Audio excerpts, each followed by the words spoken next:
tous et merci de votre fidélité à EcoNR TV. Place tout de suite à un nouveau JT pour vous tenir au courant de tout ce qui se passe en matière d'économie d'énergie et d'énergie renouvelable. Après 2 ans de travaux, ça y est, le parc éolien offshore d'Ormonde en mer d'Irlande va être mis en service. 30 éoliennes, une production d'électricité qui sera exportée vers le réseau britannique et qui doit répondre aux besoins de 100 000 foyers par an. C'est quand même colossal. Un projet signé Vattenfall, qui est une société suédoise et dont le dirigeant a déclaré ceci: le parc se veut le reflet de l'avancée technologique de l'éolien offshore et de son développement. En même temps, on n'en doutait pas une seconde. Dans EcoNR TV, on parle de toutes les énergies renouvelables et évidemment de géothermie et l'arrivée du projet Microgéo. Labellisé par le pôle de compétitivité Tenerdis, il va permettre de réaliser un système convergent avec pompe à chaleur et sonde géothermale à destination des habitations individuelles à basse consommation d'énergie.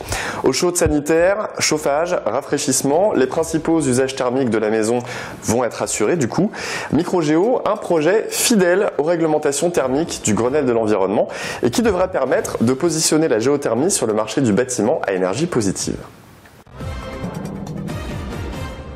Japon maintenant et l'après Fukushima, 1 an après la catastrophe nucléaire, du bon quand même et des bonnes nouvelles, avec la réalisation d'une ferme à éoliennes flottantes dans le secteur de la centrale. D'ici à fin 2012, 3 éoliennes ainsi qu'une turbine de 2 MW doivent être positionnées, ce qui ne sera d'ailleurs qu'une première étape dans le cadre d'un vaste projet et qui va permettre d'une part de redévelopper l'industrie des énergies renouvelables et aussi de créer des emplois dans une région qui pour le moment reste fortement sinistrée.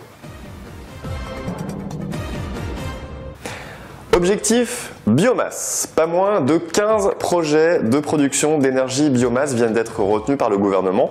Un plan qui, selon Éric Besson, le ministre de l'Industrie, s'inscrit dans le cadre de la politique gouvernementale de développement des énergies renouvelables.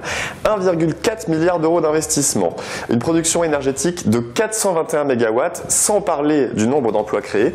Avec tout ça, la biomasse devrait conserver sa place de première source d'énergie renouvelable en France.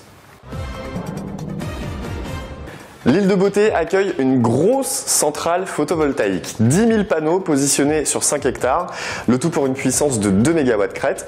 Et c'est à 20 km d'Ajaccio que SAD, une filiale de Veolia, a choisi d'implanter ce vaste projet.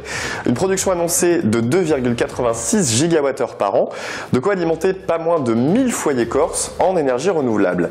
L'île de Beauté qui, du coup, développe à la fois son économie et aussi sa production d'énergie verte. Ça vaut bien une petite tranche de figatelle pour fêter ça. Insolite maintenant dans EcoNR TV, rechargez votre portable à l'hydrogène. Eh oui, c'est comme ça que ça se passe. Ça s'appelle le PowerTrek. C'est un petit gadget que vous branchez directement grâce à un câble USB à votre téléphone. Le principe est très simple.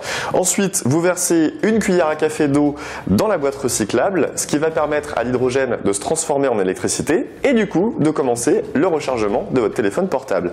Merci quand même à la firme suédoise MyFC pour ce petit bijou simple, en même temps utile et évidemment respectueux de l'environnement. Nous ici, on adore.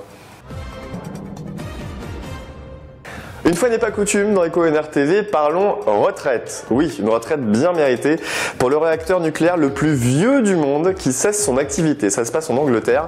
Après 130 TWh d'électricité produite en 44 ans et 1 million de foyers britanniques alimentés en l'espace de 20 ans, le réacteur numéro 1 de la centrale d'Aldebury tire donc sa révérence. Il sera remplacé par une nouvelle unité de production 6 fois supérieure à la puissance actuelle et ce d'ici à 2025.